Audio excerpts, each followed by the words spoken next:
Today I'm gonna show you a quick job how to replace the radiator on a Mercedes G Wagon. This is a 2011 55, not a 55, 550. It's not AMG.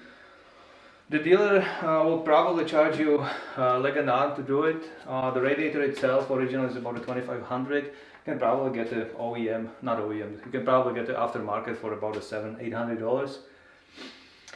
So let's get right into it, and I'll show you how to do it step by step. First thing you need to do is you have to loosen that plastic grill and the guard for the lights. You have two Phillips screws right here, one there, one here. You're just gonna loosen them, and the whole cover will pop up like so. You don't need to remove it completely. Make sure you don't break the top for the washer nozzle. Then the one side will be removed, so you can gently pry it. You don't want to break it under there. Same thing you're gonna do on this side. You have two screws, one here, just gonna loosen them. You don't need to remove them completely. You pop this one up and just pry it like so. Now the whole grill is detached and free to slightly bend. What the next thing that you need to do is remove this radiator frame. Don't mind this radiator, I already removed that, so I just put it in temporarily so I can show you how it's done.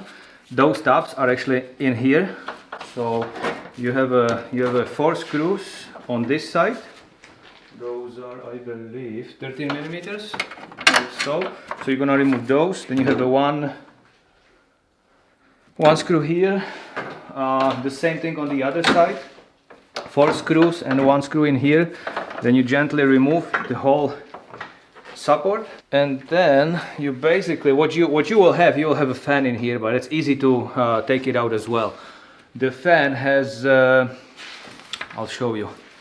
The fan will come like so, and it's basically just a slide out, slide in. What you need to make sure, there's a 1 screw in here at the bottom of the radiator that you need to take out. You have to take the guard from underneath the car in order to access that bolt. Then you have 2 tabs. Those tabs like here are basically attached to the radiator. So you remove those, remove that screw, then you have a connector, and you just slide it out like so. Be careful, it's a plastic, you don't want to break it.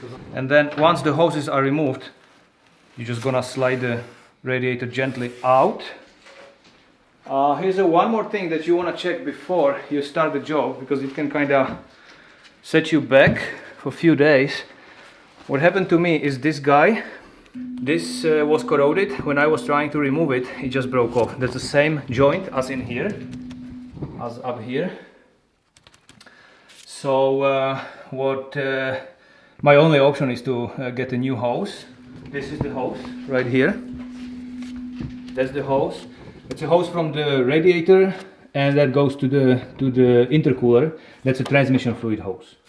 So now I'm gonna have to wait a few days for the dealership to get it for me, and then I'm gonna install it. One thing that you may not know about this car is actually although it does have the Lone Star logo of the Mercedes-Benz, it's not made by Mercedes-Benz. It does use a bunch of the Mercedes parts, but it's made by the company called the Magna Steyr Austria, from Austria, obviously. Yes, the same company that makes BMW Z4 and the Toyota Supra, and also the last generation of a BMW 5 Series. Who would have said that, right? Perfect, it's been 4 days since I got a part, so yeah, let's put the radiator and all the other stuff in. So the hose is installed, the intercooler is fitted right here. In order to remove it and install it, you have to actually move the one side of the bumper, like so. There's only 2 screws on each side. One's behind the fog light here, another 2 in here. The hose right here is the intercooler fitted in the bumper. Those bolts are 19mm branches, not socket.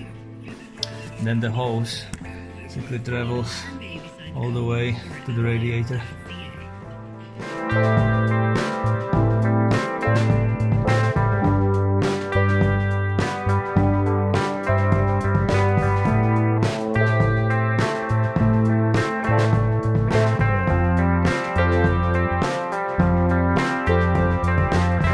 This tab is important. This is from the AC condenser. It has to go into the bracket that's attached to the radiator. The screw that's for the AC condenser, there's a two of them, one here and one there.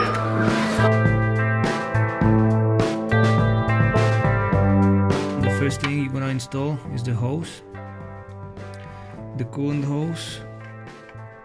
Right here, there's a clamp right over there. Then the cooler hose, that's the new one that I've replaced, is this one. You have the connector. The connector is right here.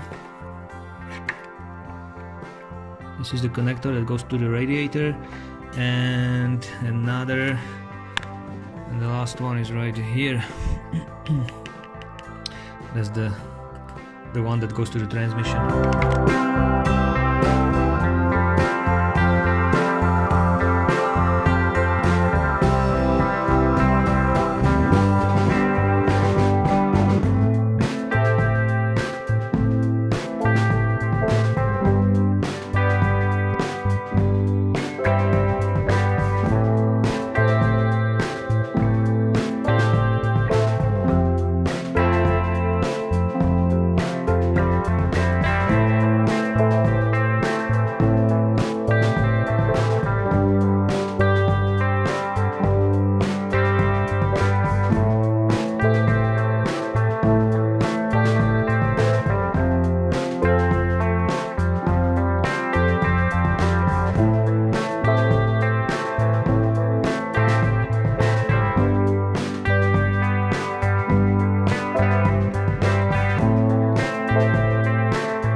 This hose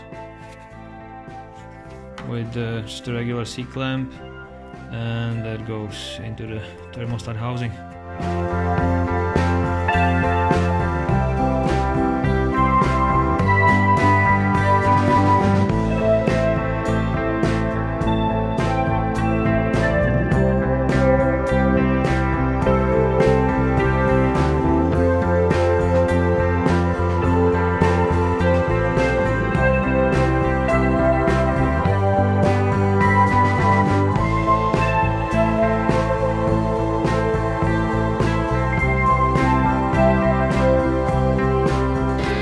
First thing, you need to put those tabs behind the screws here, like so. Then install the washer nozzle. This is the tabs, you know, put it in behind, just push down. Well, that's it, the job is done.